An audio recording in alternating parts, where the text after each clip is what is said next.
Hello friends, welcome back to my YouTube channel my coaching classes ASF coaching centre. तो आज का हमारा chapter है safety practice and hand tools. तो मैं आप लोगों के लिए क्वेश्चन सीरीज लगातार लेके आ रहा हूं। तो आप लोगों ने पिछले वीडियो को नहीं देखा है तो डिस्क्रिप्शन में लिंक होगा, वहां से इस वीडियो के बाद जाके देख लीजिएगा। क्योंकि आप अगर पूरे एक साल पढ़ाई नहीं भी किए होंगे तो ये सारे क्वेश्चन सीरीज देखने के बाद आप एग्ज़ाम अच्छे से पास कर पाइएगा। तो मैं हर वीडियो की तरह इस वीडियो में भी आपको एक निर्देश दे देता हूं कि आपको क्वेश्चन पहले पॉज करके पढ़ लेना है, समझ लेना है, उसके बाद हमारे लेक्चर को सुनना है ताकि आप अच्छे से समझ जाएं। तो आप लोगों को अधिक ध्यान इंग्लिश के क्वेश्चन पे देना है दोस्तों, क्योंकि इंग्लिश के क्वेश्चन हमेशा सही होते हैं और हिंदी में क्योंकि वो ट्रांसलेट किया हुआ रहता है तो कुछ कुछ गलत भी होता है। ठीक है, तो अगर आप हमारे चैनल पर नए हो तो चैनल को सब्सक्राइब कर लीजिएगा ऐसे ही हेल्पफुल वीडियो पाने के लिए। और अगर वीडियो देखने के बाद आपको वीडियो जरा भी हेल्पफुल लगे, अच्छी लगे तो वीडियो को लाइक कर दीजिएगा। तो चलिए, हमारा आज का चैप्टर क्या है, safety practice and hand tools. तो इससे रिलेटेड एमसीक्यू हम करते हैं आज। तो चलिए स्टार्ट करते हैं। तो आज का हमारा पहला क्वेश्चन है, इस सुरक्षा चिन्ह का नाम क्या है। आप देख पा रहे होंगे एक चिन्ह यहाँ दिया हुआ है प्लस का, तो आपको पता होगा ये डॉक्टरों के घर पे होते हैं। तो कहा जाता है कि इस सुरक्षा चिन्ह का नाम क्या है। तो अब मैं बगल पे एक फिगर लगा दे रहा हूँ, उसमें मैं चारों प्रकार के सुरक्षा चिन्ह को दिखा दिया है। तो उसमें आप देख पा रहे होंगे कि ये जो हमारा डॉक्टर साइन है ये हमारा किसके अंतर्गत आता है, तो इंफॉर्मेशन साइन के अंतर्गत आता है। तो राइट आंसर हो जाएगा हमारा ऑप्शन डी। तो चलिए चलते हैं नेक्स्ट क्वेश्चन की तरफ।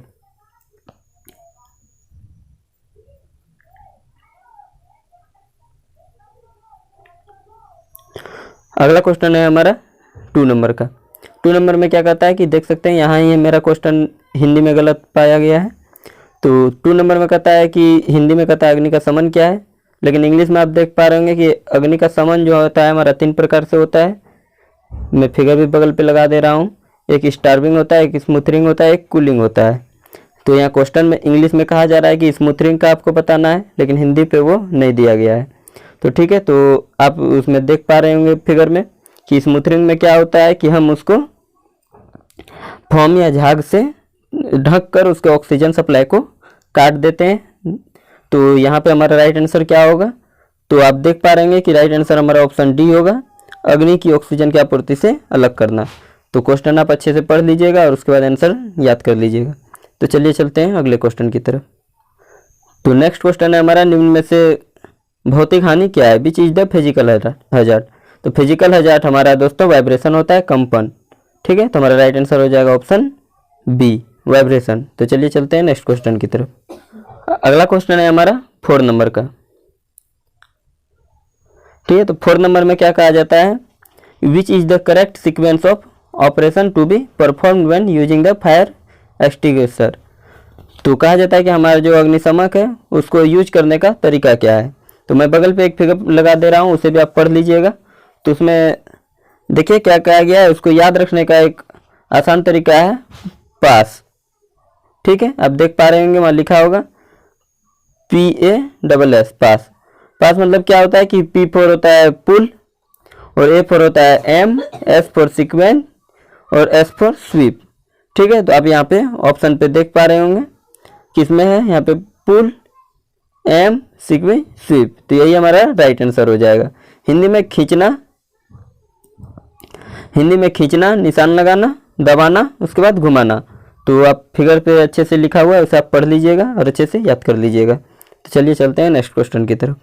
अगला क्वेश्चन है 5 नंबर का, which step of the 5S concept refer standardisation.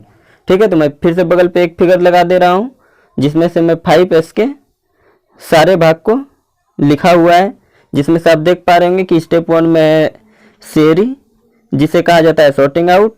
Step 2 में है सेशन, जिसे कहा जाता है सिस्टमेटिक अरेंजमेंट। स्टेप 3 में है सेसो, जिसे कहा जाता है साइन क्लीननेस। और स्टेप 4 में है SEI जिसे स्टैंडर्डाइजेशन कहा जाता है। तो यहाँ पे हमारा क्वेश्चन में है स्टैंडर्डाइजेशन किस स्टेप पे आता है। तो हमारा किस स्टेप पे आता है, तो 4th स्टेप पे आता है। तो राइट आंसर हो जाएगा हमारा ऑप्शन डी, स्टेप 4। तो चलिए चलते हैं नेक्स्ट क्वेश्चन की तरफ। अगला क्वेश्चन है हमारा, कौन से प्लायर का उपयोग तार के हुक और लूप बनाने के लिए किया जाता है। तो तार और हुक तार के हुक और लूप बनाने के लिए दोस्तों हम राउंड नोज प्लायर का उपयोग करते हैं। तो आप देख सकते हैं फिगर पे भी दिया हुआ है, यही है हमारा राउंड नोज प्लायर। तो राइट आंसर हो जाएगा हमारा option C, round nose plier. ठीक है, तो चलिए चलते हैं नेक्स्ट क्वेश्चन की तरफ। अगला क्वेश्चन है हमारा 7 नंबर का। 7 नंबर कहता है what is the use of pincer. तो आप बगल पे फिगर पे देख पा रहे होंगे, यही है हमारा पिंसर दोस्तों। तो पिंसर का उपयोग क्या है, तो इससे दोस्तों हम लकड़ी से कील तथा पिन को निकालते हैं। तो राइट आंसर हो जाएगा हमारा ऑप्शन सी, लकड़ी में से पिन तथा कील निकालना। ठीक है, तो याद रखिएगा इसको। तो चलिए चलते हैं हम नेक्स्ट क्वेश्चन की तरफ। अगला क्वेश्चन फिर से हमारा साइन से है, तो 8 नंबर पे। तो आप देख पा रहे होंगे कहा जाता है कि what is the name of the road safety sign. ये रोड में लगा होता है, तो कहा जाता है कि ये हमारा किस साइन के अंतर्गत आता है। ठीक है दोस्तों, तो मैं यहाँ पे फिर एक फिगर लगा दे रहा हूँ कि सेफ्टी साइन के अंतर्गत, और 3 प्रकार का 2-3 प्रकार का साइन है, तो मैं उसका फिगर लगा दे रहा हूँ, तीनों को आप याद कर लीजिएगा। तो ये हमारा कौन से आएगा, तो ये हमारा आवश्यक चिन्ह के अंतर्गत आएगा, मैंडेटरी साइन। ठीक है, तो चलिए चलते हैं हम नेक्स्ट क्वेश्चन की तरफ। अगला क्वेश्चन है हमारा 9 नंबर का।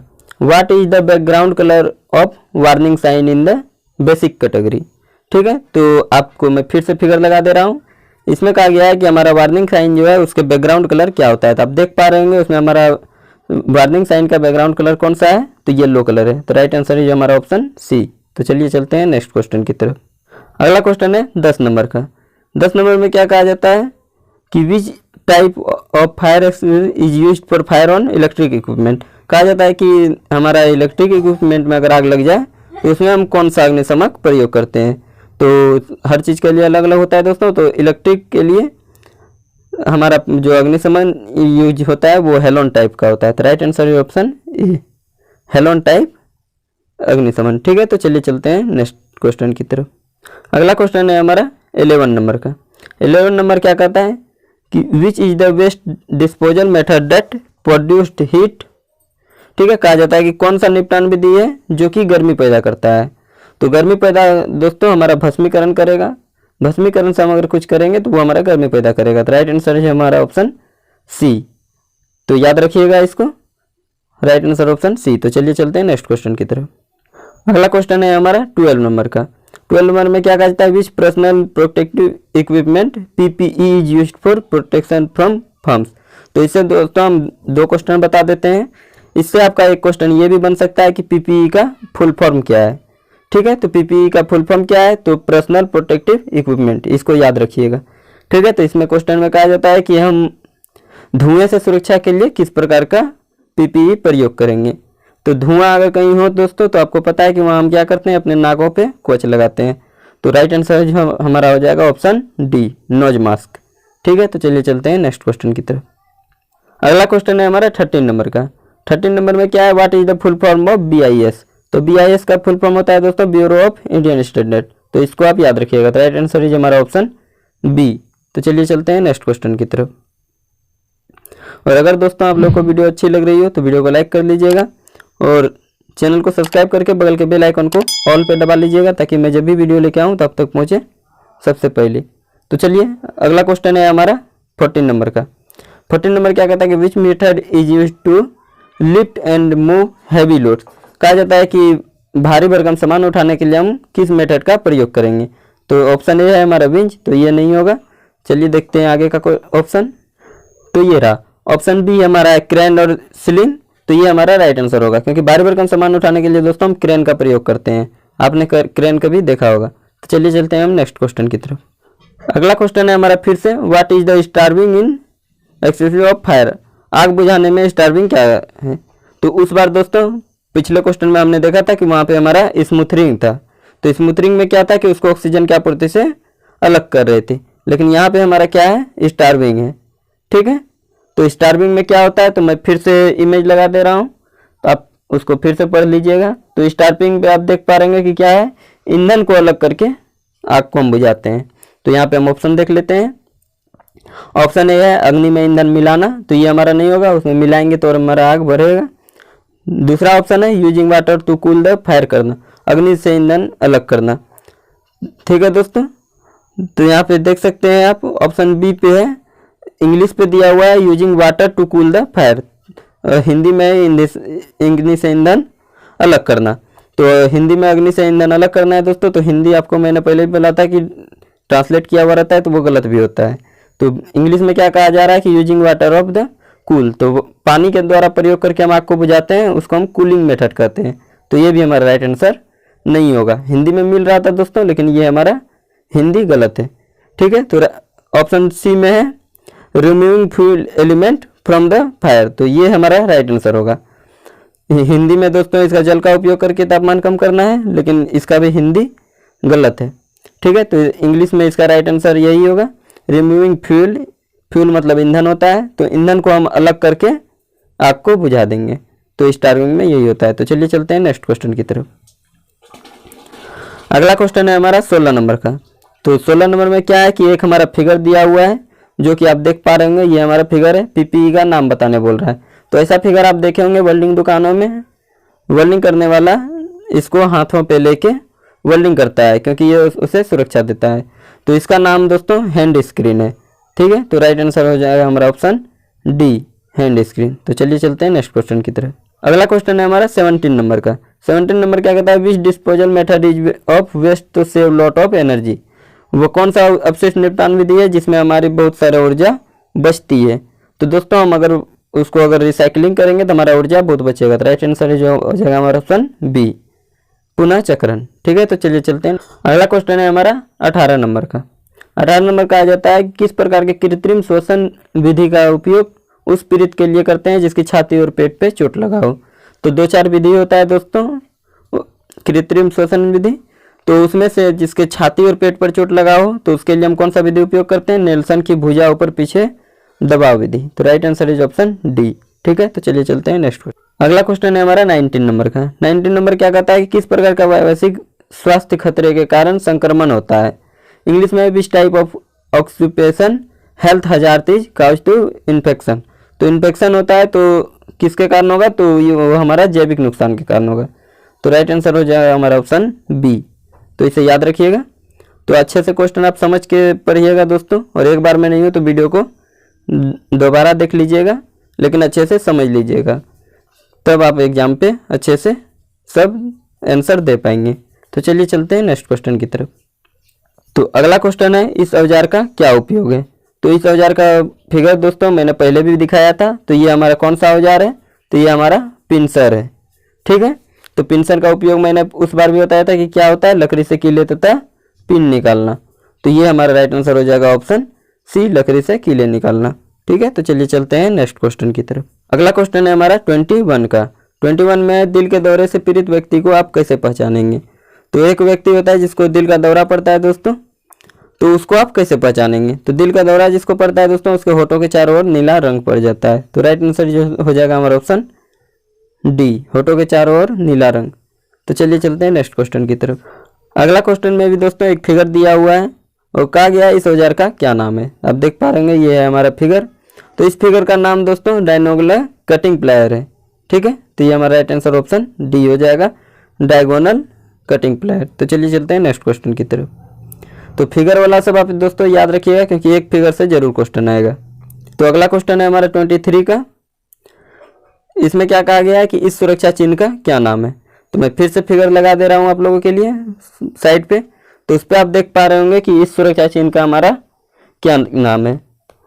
तो आप अच्छे से देख पा रहे होंगे कि इस सुरक्षा चिन्ह का हमारा नाम है अनिवार्य चिन्ह। ठीक है, तो राइट आंसर हो जाएगा हमारा ऑप्शन बी, मैंडेटरी साइन, क्योंकि ये हमारे फैक्ट्रियों के लिए आवश्यक है। तो ये आवश्यक चिन्ह के अंतर्गत आएगा। तो चलिए चलते हैं हम नेक्स्ट क्वेश्चन की तरफ। अगला क्वेश्चन है हमारा 24 का। तो 24 हमारा क्या कहता है, पीड़ित में रक्त के बहाव को रोकने के लिए क्या प्राथमिक चिकित्सा उपलब्ध कराई जाती है। अगर आपको कहीं चोट लग जाए तो डॉक्टर घर ले जाने से पहले उसके खून को रोकने के लिए आप क्या उपयोग करेंगे। सबसे पहले मलहम लगाएंगे, तो वहाँ आपके पास मलहम नहीं होगा, तो राइट आंसर नहीं होगा। चोट लगे हुए भाग को ऊपर रखेंगे तो उससे हमारा खून बंद नहीं होगा। ऑप्शन सी है, चोट लगे हुए भाग को ड्रेसिंग करेंगे, तो वहाँ आप ड्रेसिंग कैसे कीजिएगा दोस्तों, ये भी नहीं होगा। तो राइट आंसर हमारा ऑप्शन डी होगा, चोट लगे हुए भाग को दबाव डालेंगे, तो दबाव डालने से हमारा खून बंद हो जाएगा। तो चलिए चलते हैं नेक्स्ट क्वेश्चन की तरफ। अगला क्वेश्चन है हमारा 25 का। 25 क्या कहता है, पीड़ित को बचाने के लिए क्या तात्कालिक कदम उठाना चाहिए यदि वो अभी भी विद्युत शक्ति स्रोत से संपर्क में है। कहा जाता है कि अगर किसी को अगर करंट लग रहा हो तो वो अभी भी बिजली तार के संपर्क में ही है, तो उसको बचाने के लिए आप क्या कदम उठाइएगा। तो ऑप्शन ए में हाथों द्वारा खींचेंगे या धक्का देंगे। तो अगर ये करेंगे दोस्तों तो आपका भी गेम बच जाएगा, आप भी उसी के साथ चले जाइएगा। ऑप्शन बी पे है अपने पदाधिकारी भी तो झटके के बारे में जानकारी देंगे। तो जब तक आप उसको जानकारी दीजिएगा तब तक दोस्तों उस व्यक्ति का तो काम खत्म हो चुका होगा। तो तीसरा ऑप्शन है किसी को उस व्यक्ति को छुड़ाने के लिए बुलाएंगे। तो ये भी नहीं करेंगे दोस्तों, क्योंकि हम इसमें भी अगर किसी को बुलाएंगे हम तो तब तक उस व्यक्ति का जान जा चुका होगा। तो राइट आंसर हमारा ऑप्शन डी होगा, संयोजकों को अलग करके शक्ति आपूर्ति को बंद कर देंगे, कि जाके हम उस तार का सप्लाई ही काट देंगे दोस्तों, तो वो व्यक्ति बच जाएगा। तो राइट आंसर हमारा कौन सा होगा, ऑप्शन डी। तो चलिए तो अगला क्वेश्चन है हमारा 26 का। 26 का आता है इस सचेतक चिन्ह का नाम क्या है। तो ये आप देख रहे होंगे दोस्तों, ये आप कभी रोड पे बाइक चलाए होंगे या रोड पे कभी देखे भी होंगे इस साइन का। तो इस साइन का मतलब क्या है, तो इस साइन में आप देख पा रहे होंगे यहाँ पे दोस्तों कि ये जेब्रा क्रॉसिंग बना हुआ है और उसके ऊपर आदमी चल रहा है। तो इसका क्या मतलब है, तो ऑप्शन देखते हैं। स्कूल नहीं होगा, स्कूल पे वहाँ पे दोस्तों बच्चे का फिगर रहता है, बैग टंगा हुआ। संरक्षित ये भी नहीं होगा, असंरक्षित ये भी नहीं होगा। पैदल क्रॉसिंग, क्योंकि हम देख पा रहे हैं यहाँ पे जेब्रा क्रॉसिंग है और उसमें हम पैदल पार हो रहे हैं। तो ये हमारा राइट आंसर हो जाएगा ऑप्शन डी, पैदल क्रॉसिंग।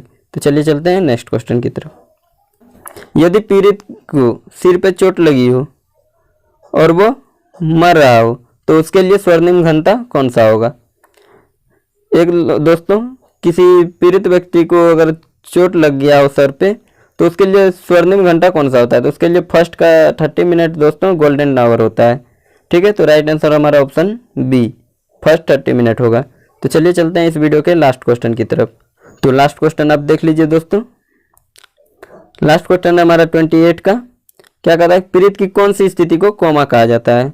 तो आपने मूवी में या सीरियल में देखा होगा कि कहा जाता है कि व्यक्ति कोमा में चला गया। तो उसमें क्या होता है, बेहोश रहना पर बुलाने पर उत्तर देना, तो वो कोमा नहीं कहलाएगा दोस्तों।